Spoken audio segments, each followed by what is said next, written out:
आरोप आप लोगों पर यह है कि जानबूझकर जिन्ना, पाकिस्तान, तालिबान ये पिच आपको सूट करती है, इसलिए आप अखिलेश यादव से ये बुलवा देते हैं। शौकत अली का आरोप है कि वो बोल रहे हैं लेकिन आपके दबाव में आके पाकिस्तान और जिन्ना की एंट्री अखिलेश यादव करा रहे हैं। अमन जी देखिए, बड़ी नाइंसाफी है। और शौकत अली जी तो इस तरह की बात कर रहे हैं कि अखिलेश यादव जैसे भारतीय जनता पार्टी के एजेंट है, भारतीय जनता पार्टी कहने सारे बयान दे रहे हैं।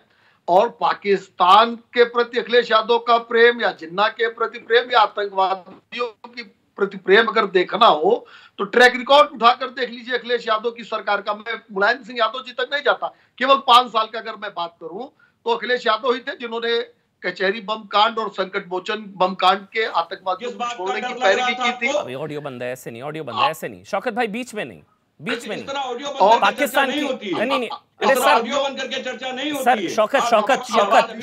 शौकत एक मिनट रुकिए, मनीष कुछ दिन बाद आपको जवाब मिलेगा। अच्छा ठीक है, ये धमका रहे हैं यहाँ पर स्टूडियो में बैठ के धमकाते हैं, पाकिस्तान को बचाते हैं, हमको धमकाते हैं, पाकिस्तान को बचाएंगे हमें धमकाएंगे, पाकिस्तान को बचाएंगे हमें धमकाएंगे। चलिए बढ़िया है सर, ठीक ठीक ठीक ठीक ठीक ठीक।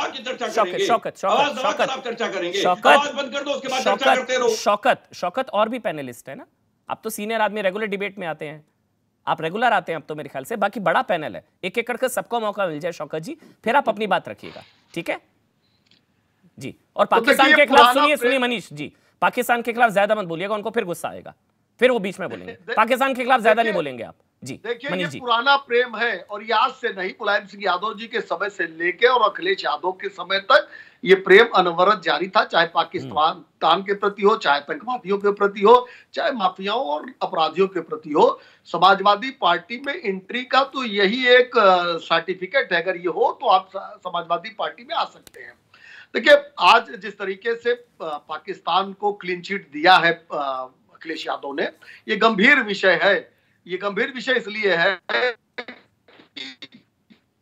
5 सालों की सरकार ने ऐसे तत्वों को प्रदेश से दूर किया है, कोई आतंकवाद की घटना नहीं घटी, माफियाओं के ऊपर कार्रवाई की गई है। आज अखिलेश यादव संदेश दे रहे हैं चुनाव के दौरान कि आप लोग मेरे साथ खड़े हो जाइए और हम जब सरकार में आएंगे तो आपके लिए सॉफ्ट स्टेट बनाएंगे, जैसा पूर्व में उत्तर प्रदेश को उन्होंने बनाया था।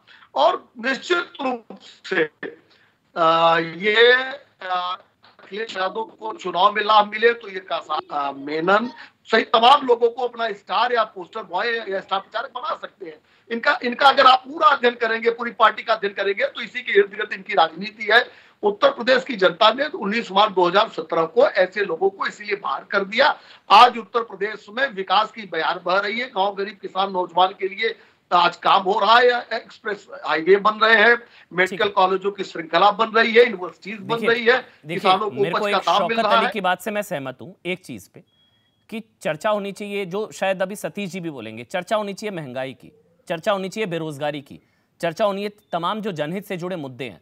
लेकिन अखिलेश जी बार बार क्यों जिन्ना और पाकिस्तान की एंट्री करा रहे हैं? फिर क्या अवनिजेश अवस्थी, जिन्ना और पाकिस्तान पर चुनाव होगा तो अखिलेश जी को क्या फायदा होगा? समाजवादी पार्टी मतलब यूपीकरण और जिन्ना और इमरान भरोसे ध्रुवीकरण, क्या उनको फायदा दिखता है?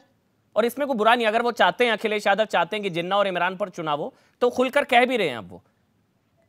अमन जी आप ये वक्तव्य जो आया है, आप इसको या भारत की जनता अगर इसको बड़ी सरलता से लेती है तो बहुत दुख की बात है। और मैं अपने मित्र, बहुत अच्छे मित्र हैं सतीश प्रकाश जी, उनसे भी कहूंगा कि पार्टी लाइन से हट करके वो बिल्कुल निष्पक्ष होकर के इसका अपना बयान देंगे। आप समझते हैं कि आप पाकिस्तानी चैनल देख लीजिए, पाकिस्तानी चैनल पे इस समय जितना टाइम एंड स्पेस पाकिस्तान के मुद्दों को नहीं मिल रहा, उससे ज्यादा स्पेस आपको योगी आदित्यनाथ और उत्तर प्रदेश के चुनावों पर मिल रहा है। आप पाकिस्तानी चैनल देखिए, वहां पर बाकायदा जिस तरीके से यहाँ पर बहस हो रही है, डिबेट्स हो रही है, वहां पर बाकायदा डिबेट्स हो रही है उत्तर प्रदेश के चुनावों को लेकर के। और महंत योगी आदित्यनाथ दोबारा ना आ जाएं, इस पर बार बार चर्चा होकर के चिंता प्रकट की जा रही है।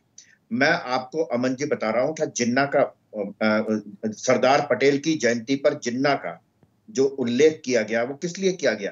इसलिए किया गया क्योंकि पाकिस्तान सबसे ज्यादा दुखी जो है वो सरदार पटेल से है, क्योंकि उन्होंने तमाम रियासतों को एक करके और खास तौर से हैदराबाद की रियासत को एक भारत में मिलने के लिए विवश किया अपनी सेनाएं भेज करके, नहीं तो वो पाकिस्तान जाने के लिए तैयार। जी एक मिनट, मैं बीच में एक मिनट सवाल आपसे ले रहा हूँ, एक मिनट सुनिए, एक सवाल ले रहा हूँ। नहीं मेरे को ना समझना है आप, क्योंकि आप प्रोफेसर भी हैं सर, मैं पत्रकारिता का छात्र हूं, अब तक सीख रहा हूं, पढ़ रहा हूं। मुझे एक चीज समझाइए जो मैं मिस कर रहा हूं शायद।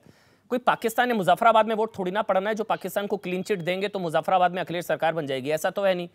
यहां पे कोई पाकिस्तानी तो है नहीं ना भैया। यहां तो जो पाकिस्तान का गुणगान पड़ेगा उसको तो उल्टे पांव दौड़ा दिया जाएगा। तो क्या पाकिस्तान की बात करना और पाकिस्तान को बचाएंगे तो क्या वोट मिल जाएंगे? कोई पाकिस्तान में थोड़ी ना चुनाव लड़ रहे हैं, भारत में कोई पाकिस्तानी है ही नहीं भैया। नहीं, वो ठीक है अमन जी, मैं बड़े निष्पक्ष तरीके से कहता हूं कि यहाँ के भारत में जो इस समय मुसलमान हैं उन्होंने जिन्ना को 15 अगस्त 1947 को लात मार दी थी। बस वो जिन्ना के साथ नहीं है, वो जिन्ना के साथ नहीं है। ये तो बर्क और अखिलेश यादव जैसे कुछ मुट्ठी भर लोग हैं, लेकिन इनको भ्रम ये है कि जिन्ना की बात करके शायद उनकी सहानुभूति और वोट मिल जाएगा। लगातार 70 सालों से क्या कहा जाता रहा? यही तो कहा जाता रहा ना कि इस देश में आप अल्पसंख्यक हो। मुसलमान को नहीं लगता, कभी मुसलमान के साथ कभी नहीं हुआ। जितने दंगे हुए, जितने मुसलमान मारे गए, वहां सफाई में नंगा नाच हो रहा था। जब मुजफ्फरनगर के दंगों में मुसलमान ठंड में मर रहे थे, वहां सफाई में नाच हो रहा था बाकायदा। करोड़ों रुपए खर्च हुआ है 5 साल में। आप हिसाब मांगिए, आरटीआई से मांगिए, 1200 करोड़ रुपए के आसपास खर्च हुआ होगा वहां पर। यह है हिंदुस्तान के मुसलमानों की हालत। मुझे बताइए, पाकिस्तान को बचाएंगे वोट मिल जाएंगे? भ्रम में आते हैं अमन जी। जितना लंबा समय आपने नहीं आपके पास आ रहा हूं, मुझे 10 सेकंड और दे दीजिए। पाकिस्तान को बचाएंगे वोट मिल जाएंगे क्या? मुझे 10 सेकंड और दे दीजिए। हाँ, आप ही बोलिए। सवाल सिर्फ इतना नहीं है, इसकी मुझे लगता है कि और भी जितना कैश पकड़ा जा रहा है, ये वो हवाला पता नहीं कल को कुछ सामने आए या ना आए।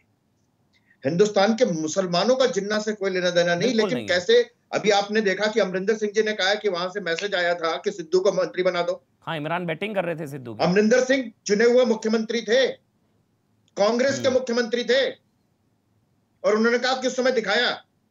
मतलब बाकी सब लोगों पे विश्वास कर ले, आज अमरिंदर सिंह पे विश्वास ना करें। क्यों ना करें?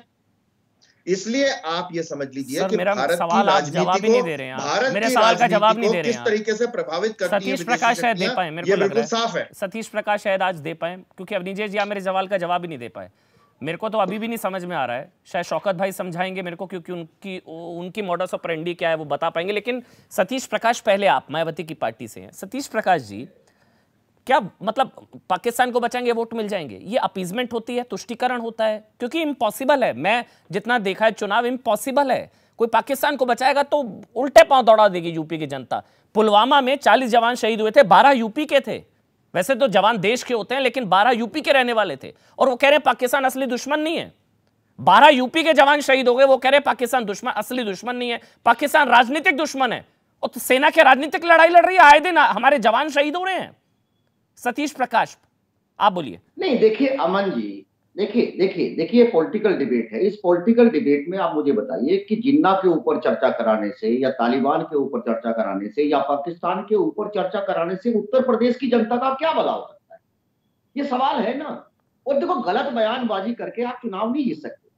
अभी तक बहुजन समाज पार्टी ने किसी डिबेट में ये कहा कि भाई 23% जो है दलित है और 20% उत्तर प्रदेश के अंदर जो है मुस्लिम है, अगर दलित मुस्लिम मिल जाए तो बीजेपी खत्म होगी। हमने नहीं कहा ना। हमने इसलिए नहीं कहा कि बीजेपी कहीं ना कहीं इस तरह की बयानबाजी का पोलराइजेशन करेगी, उसका पोलराइजेशन करेगी। और देखिए, जनमानस के मुद्दों पे चर्चा। अखिलेश यादव बीजेपी के नेता हैं। मुझे दुख है, सुनिए। अखिलेश यादव बीजेपी के नेता हैं क्या? ये नैरेटिव नहीं चलेगा, ये नैरेटिव नहीं चलेगा। सुनिए सतीश प्रकाश, तुम्हें किसने लेके आया? पाकिस्तान किसने नाम लिया? जिन्ना किसने नाम लिया? अखिलेश यादव ने लिया है। सतीश भाई, ये नैरेटिव हम नहीं चलने देंगे।